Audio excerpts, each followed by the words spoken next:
नमस्कार, Devendra sir official में आपका स्वागत है। चलिए आज हम देखते हैं अपना सबसे महत्वपूर्ण करंट अफेयर और हम शुरुआत करते हैं आज फिर से डेट्स से संबंधित करंट अफेयर की। सबसे पहले तो आप ये देखिए कि 18 मई का दिन इतिहास में कैसे नाम दर्ज कराता है। 18 मई सन 1974 में भारत ने परमाणु परीक्षण है ना पहली बार इंदिरा गांधी की सरकार थी उस समय पर किया था, इसीलिए हम इस दिन मनाते हैं पोखरण फर्स्ट वाला डे। याद रखिएगा पोखरण फर्स्ट, जिसे इंदिरा गांधी के समय नाम दिया गया था स्माइलिंग बुद्धा। ये मैं चीज आपको बता चुका हूं। कब मैंने बताई थी? मैंने आपको बताई थी 11 मई के दिन। हमने 2 बार टेस्ट किए हैं एटॉमिक टेस्ट, एक बार सन 1974 में और एक बार किया था 11 मई सन 1998 में अटल जी के समय पर। इस समय पर नाम था क्या? पोखरण 2, जिसे शक्ति प्रथम परीक्षण का नाम भी दिया गया था। तो सन 1974 में हमने 3 टेस्ट किए थे और सन 1998 में हमने 5 टेस्ट किए थे, जिसमें हाइड्रोजन बॉम्ब भी शामिल था। तो हमने ये दोनों दिन आप याद रखिएगा, बहुत महत्वपूर्ण है एटॉमिक पावर से संबंधित और भारत की अंतरराष्ट्रीय राजनीति में एक अच्छे कदम, मजबूत कदम की शुरुआत। नेक्स्ट देखिए, आज 18 मई के दिन ही एक दिन और पड़ता है, यह इंटरनेशनल म्यूजियम डे। बहुत महत्वपूर्ण होती है भाई, संग्रहालय भी मानव जाति के इतिहास को जानने के लिए बहुत महत्वपूर्ण कड़ी होता है।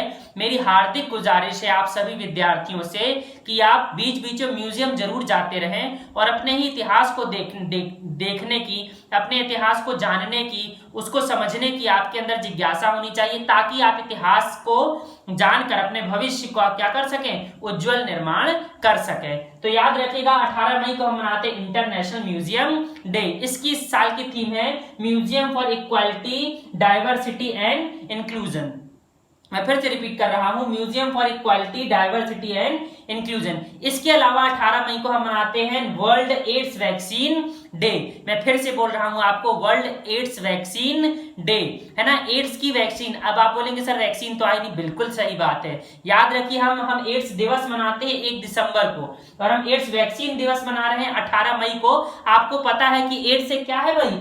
लाइलाज बीमारी है, किसी भी प्रकार का कोई इलाज संभव नहीं है। ये मैं इसलिए बोल रहा हूं क्योंकि आप देख रहे हैं कोरोना जैसा पेंडेमिक से आज विश्व क्या है, जूझ रहा है। इसीलिए आपको एड्स के बारे में भी पता होना चाहिए।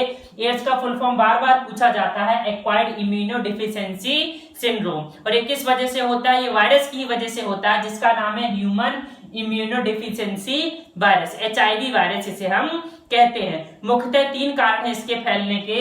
एक तो है असुरक्षित यौन संबंध, दूसरा है एक संक्रमित रक्त, जिसको क्या है, HIV का वायरस हो जिसमें और वो दूसरे व्यक्ति को चढ़ा दिया जाए, और एक गर्भस्थ मां से शिशु को यह HIV बहुत इजी गोइंग वे में हो जाता है। तो याद रखिएगा भाई, एड्स की जो इलाज है, एड्स की जो बीमारी है, उसका कारण अभी तक नहीं हम जान सके हैं। हाँ, ये व्हाइट ब्लड सेल्स को कमजोर कर देता है और क्या है, शरीर जो बीमारियां हैं उनसे लड़ नहीं पाता है और व्यक्ति की छोटी मोटी बीमारी से ही क्या हो जाती है, मृत्यु हो जाती है। ये एक समस्या सामने देखने को आती है एड्स से संबंधित। चलिए हम करंट अफेयर्स की तरफ चलते हैं। सबसे महत्वपूर्ण आपके पास करंट अफेयर है कौन सा भाई? NRAI, national restaurant association of India. मैं फिर से रिपीट कर रहा हूं, national restaurant association of India. इन्होंने क्या किया है? इन्होंने किया है डॉट पे एक स्टार्टअप है, उसके साथ समझौता किया है डिजिटल प्लेटफॉर्म में आने के लिए। अब ध्यान दीजिएगा, आपको याद होगा कल से ही 18 मई से क्या हुआ है, लॉकडाउन 4.0 की शुरुआत हुई है। इसमें होटल्स और रेस्टोरेंट को क्या कर दिया गया था, बैन कर दिया गया था कि आप खोलेंगे नहीं, जहां पर सारे लोग ग्राहक आपके आ सके, लेकिन उन्हें होम डिलीवरी की इजाजत दी गई थी। इसी होम डिलीवरी की इजाजत को देखते हुए जोमेटो और बहुत सारे ऑनलाइन प्लेटफॉर्म है जो आपके घर में पिज्जा डिलीवरी करते हैं, इन्हीं को देखते हुए ये क्या है, national restaurant association of India के द्वारा ऑनलाइन पहुंच आप तक बनाने की कोशिश की जा रही है, जिसके लिए समझौता किया गया है। तो याद रखिएगा, इसके तहत क्या होगा, डिजिटल ऑर्डरिंग की जाएगी, बिल स्टेटमेंट लिया जाएगा, कॉन्टेक्टलेस डिलीवरी होगी, मतलब आपकी प्राइवेसी बनी रहे, कोई इंफॉर्मेशन ना जाए और वो डिलीवरी क्या कर दें, आपके घर तक चीजों की पहुंचा दें। ठीक है भाई, याद रखिएगा, यह national restaurant association of India Bharat का सबसे बड़ा खाद्य और पेय उद्योग है। याद रखिएगा, ये बहुत महत्वपूर्ण है। इसकी स्थापना हुई थी 1982 में, नई दिल्ली में इसका हेडक्वार्टर है और रियाज अमलानी इसके प्रमुख हैं। इसके अलावा डॉट पे एक प्राइवेट कंपनी है, गुरुग्राम में इसका मुख्यालय है और इसके संस्थापक है शैलाज नाज। नेक्स्ट चलते हैं हम अपने करंट अफेयर की तरफ। नेक्स्ट देखिए, भारत सरकार के द्वारा DTIS defence testing infrastructure scheme, मैं फिर से रिपीट कर रहा हूं, defence testing infrastructure scheme, Hindi में से कहते हैं रक्षा परिरक्षण अवसंरचना योजना, इसे मंजूरी दे दी गई है। अब इसमें क्या है भाई, इसमें यह किया जाएगा कि सरकारी सहायता के साथ निजी क्षेत्रों को भी बढ़ावा दिया जाएगा और डेडिकेटेड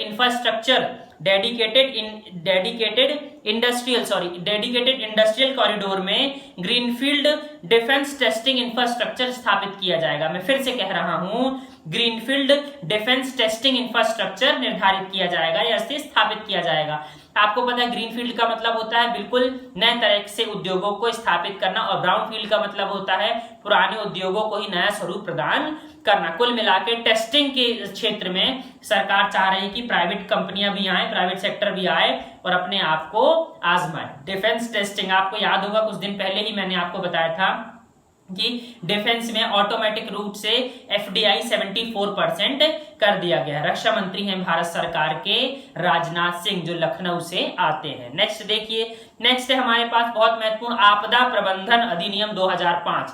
मैं आपको पहले ही बता चुका हूं, जब भारत सरकार के द्वारा क्या लाया गया था, एक अध्यादेश लाया गया था, है ना, उसी समय पर मैंने आपको बताया था इसके बारे में कि अभी जो बार बार लॉकडाउन बढ़ाया जा रहा है और जिन शक्तियों का उपयोग सरकार कर रही है वह आपदा प्रबंधन अधिनियम सन 2005 के तहत ही कर रही है। आप याद रखिएगा, ये प्रश्न आपसे पूछा जा सकता है कि लॉकडाउन किस कानून के तहत लगाया जा रहा है, अलग से कोई कानून नहीं बनाया गया है। इसने क्या किया है, इसने एक NMIS, ध्यान करिए भाई, NMIS, इसका फुल फॉर्म क्या है, नेशनल माइग्रेंट इंफॉर्मेशन सिस्टम। मैं फिर से रिपीट कर रहा हूं, national migrant information system, Hindi में से कहते हैं राष्ट्रीय प्रवासी सूचना प्रणाली। यह एक ऑनलाइन डैशबोर्ड की स्थापना की है। क्यों की है, आपको पता है, विभिन्न रिपोर्ट आ रही है विश्व की कि इंटरनल माइग्रेशन मतलब एक देश से ही एक जगह से दूसरी जगह पर जाना, मतलब एक राज्य से दूसरी जगह पर जाने वाले लोगों की जो सबसे ज्यादा संख्या देखी गई है वो भारत देश में देखी गई है। मैं फिर रिपीट कर रहा हूं, इंटरनल माइग्रेशन सबसे ज्यादा भारत देश में ही हो रहे हैं कोरोना की वजह से। आप देख रहे हैं मजदूरों की अलग अलग फोटोज आ रही हैं, कोई पैदल जा रहा है, कोई ट्रेन के ट्रैक से जा रहा है, वहां कट जा रहा है, बहुत सारी समस्याएं देखने को मिल रही। इन्हीं समस्याओं से बचने के लिए सरकार एक डैशबोर्ड की स्थापना कर रही है ताकि प्रॉपर इंफॉर्मेशन मिल सके, किस राज्य से कौन जा रहा है, कैसे जा रहा है, कितने लोग पहुंचे, कितने लोग नहीं पहुंचे, कैसी इनकी जरूरतें हैं, कैसे इनको पूरा किया जाए। सबके लिए एक प्लेटफॉर्म लाने के लिए ये कोशिश भारत सरकार के द्वारा की गई है। और किसके तहत, 2005 के आपदा प्रबंधन अधिनियम के तहत। याद रखिएगा, इसकी जो कमेटी है वो 10 सदस्यीय होती है, 1+9, और इसके जो प्रमुख होते हैं, अध्यक्ष, वो होते हैं प्रधानमंत्री। आपसे पूछे जा सकते हैं, नेशनल डिजास्टर मैनेजमेंट अथॉरिटी के प्रमुख कौन होते हैं, प्रधानमंत्री। मैं फिर से रिपीट कर रहा हूं, ठीक है भाई, तो याद रखिएगा, बहुत महत्वपूर्ण है। नेक्स्ट देखिए, इजराइल में भाई आपको पता है चुनाव हुए थे और सबसे बड़ी पार्टी बनकर उभरी थी लिकुड पार्टी बेंजामिन नेतन्याहू की, लेकिन इन्हें पूरा बहुमत प्राप्त नहीं हुआ था। इसीलिए बेंजामिन नेतन्याहू ने बेनी गेट्स, ठीक है, ये एक शख्सियत है वहां के राजनीतिज्ञ हैं, इनके साथ समझौता करके अपनी सरकार बना ली है। और 18 महीने के लिए इन्होंने क्या किया है, समझौता किया है, 18 मंथ्स के लिए समझौते की बात कही है। इसीलिए लिकुड पार्टी की तरफ से बेंजामिन नेतन्याहू 5वीं बार, जी हां, रिकॉर्ड 5वीं बार इजराइल के प्रधानमंत्री बने हैं। और जो इनके अगले शख्सियत है बेनी गेट्स, ये बने हैं रक्षा मंत्री। 18 महीने के बाद क्या होगा, 18 महीने के बाद बेनी गेट्स इजराइल के प्रधानमंत्री बन जाएंगे और बेंजामिन नेतन्याहू इजराइल के रक्षा मंत्री बन जाएंगे। तो 18 महीने का करार हुआ है, फिर से 18 महीने के बाद आपको करंट अफेयर देखने को मिलेगा। इसीलिए यह प्रश्न आपसे ज्यादा पूछे जाने की संभावना बनती है। याद रखिएगा, इजराइल की राजधानी है यरूशलेम और यहाँ पे जो मुद्रा चलती है वो चलती है इजरायली शेकेल। कुछ दिन पहले ही मैंने आपको बताया था कि इजराइल के एक शहर तेल अवीव में रविंद्रनाथ टैगोर की जयंती के उपलक्ष्य पर एक रोड का नाम रखा गया था टैगोर स्ट्रीट। तो याद रखिएगा इजराइल, है ना। चलिए नेक्स्ट चलते हैं। नेक्स्ट देखिए भाई, हमारे पास है एक IIT हैदराबाद। अब IIT हैदराबाद ने क्या किया है, एक वेंटिलेटर बनाया है जिसका नाम है जीवन लाइट। मैं फिर से कह रहा हूं जीवन लाइट। अब ये महत्वपूर्ण क्यों है भाई जीवन लाइट? ये जीवन लाइट महत्वपूर्ण इसीलिए है क्योंकि ये एप कंट्रोल्ड वेंटिलेटर है। जी हाँ, जैसे आप ऐप से आजकल क्या एसी कंट्रोल कर लेते हैं और ऐप से बहुत सारी चीजों का कंट्रोल कर लेते हैं, वैसे ही आप ऐप से एक सस्ता वेंटिलेटर है ना, ये भी महत्वपूर्ण है। तो अच्छी बात है, किसी की आपको कोई डॉक्टर की या किसी पैरामेडिकल स्टाफ की जरूरत नहीं होगी, आप घर में रख सकते हैं, उसे लाकर उसको जोड़ सकते हैं, ऑन कर सकते हैं और अपने ऐप से उसे कंट्रोल कर सकते हैं और अपने किसी साथी की जान बचा सकते हैं। तो जीवन वेंटिलेटर IIT हैदराबाद, आपको याद होगा IIT हैदराबाद आर्टिफिशियल इंटेलिजेंस में बीटेक का कोर्स स्टार्ट करने वाला भारत देश का पहला संस्थान था। ये भी क्वेश्चन कई बार बन चुका है और आगे भी बनने की संभावना बनती है। नेक्स्ट देखिए, कल मैंने आपको बताया था कि पश्चिम बंगाल वाले रीजन में आ रहा है क्या, बंगाल की खाड़ी में बन रहा है अम्फान तूफान। अम्फान तूफान का नाम किस देश से लिया गया था भाई? थाईलैंड देश से लिया गया था। एक ऐसा ही तूफान USA United states of America में आ रहा है जिसका नाम है आर्थर तूफान। मैं फिर से रिपीट कर रहा हूं, आर्थर तूफान, ये कैरोलिना तट पर आ रहा है USA के। तो मैं रिपीट कर रहा हूं, जो अम्फान तूफान है वो भारत देश में पश्चिम बंगाल की खाड़ी में है और जो ये आर्थर तूफान है वो USA में कैरोलिना वाले तट पर आने वाला है। तो वहां पे हाई अलर्ट जारी कर दिया गया है। ठीक है भाई, चलिए हम चलते हैं नेक्स्ट करंट अफेयर की तरफ। नेक्स्ट करंट अफेयर है हमारे पास बहुत महत्वपूर्ण एक बुक है, किताब है, जिसका नाम है वुहान डायरी। देखिए वुहान का नाम आते ही क्या है, सबकी आंखें बिल्कुल चौंध जाती है ना।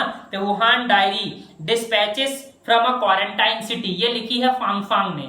मैं फिर से रिपीट कर रहा हूं, Wuhan diary dispatch for a quarantine city Fangfang, बहुत महत्वपूर्ण है, कोरोना से संबंधित है, बिल्कुल 100% इससे क्वेश्चन बनेंगे, चाहे PSC हो, चाहे UPSC हो, चाहे वनडे एग्जाम हो, क्वेश्चन बनने की संभावना मेरे हिसाब से इससे तो बनती है। कुछ दिन पहले आपने देखा था finding freedom, Harry and Megan, ये बुक भी लाई गई थी बकिंघम पैलेस के जो शाही लेखक थे उनके द्वारा। इसके अलावा अब हम अंत में निधन की तरफ देख लेते हैं। आज निधन हुआ है हुसैन कंजमपोर आर्देबिली, है ना। मैं फिर से रिपीट कर रहा हूं, हुसैन कंजमपोर आर्देबिली, ये ओपेक में, organization of petroleum exporting countries में ईरान के प्रतिनिधि ने, पिछले 20 साल से प्रतिनिधि थे, इसीलिए महत्वपूर्ण हो जाता है। और ईरान तेल और नेचुरल गैस का क्या करता है, निर्यातक भी बहुत बड़ा है, इसीलिए यह एक महत्वपूर्ण घटक बनकर उभरते हैं। ईरान की राजधानी क्या है भाई, सॉरी ईरान बोल रहा हूं मैं, है ना, ओपेक, है ना, आपके लिए ओपेक महत्वपूर्ण है। ओपेक की स्थापना 1960s में हुई थी, इसका मुख्यालय वियना में है और ओपेक का जो महासचिव है वो है मोहम्मद बरकिंडो। कुछ दिन पहले आपने देखा था देवेश रॉय, जो एक बंगाली लेखक थे, साहित्य अकादमी पुरस्कार के विजेता भी थे, उनका निधन हो गया था। और प्रोफेसर अनीसुज्जमान, जो कि बांग्लादेश के बहुत प्रसिद्ध साहित्यकार थे और स्वतंत्रता सेनानी थे, इनका भी निधन हो गया था। इसके अलावा इन्हें 2014 में पद्म भूषण से सम्मानित किया गया था। पद्म भूषण अलग होता है, पद्म विभूषण अलग होता है। अगर आपको मेरे करंट अफेयर्स पसंद हैं तो प्लीज लाइक करें, शेयर करें, सब्सक्राइब करें और बेल आइकन को जरूर क्लिक करें। और हाँ, अगर आप नोट्स चाहते हैं PCS के, IAS के, भारत देश की सर्वोत्कृष्ट जो संस्थाएं हैं उनके, जिन्हें पढ़कर लोग IAS और PCS बनते हैं, तो आप मेरे टेलीग्राम लिंक पर और फेसबुक लिंक पर जुड़ सकते हैं। आपको वहां पर सारे नोट्स और आज के जो करंट अफेयर्स पढ़ाए जाते हैं सभी डिटेल में पढ़ने को मिल जाएंगे। आप देवेंद्र सर से जुड़िए और सिलेक्ट होइए, यही मेरी शुभकामनाएं हैं आज आपके लिए। कल हम फिर से मिलते हैं, धन्यवाद।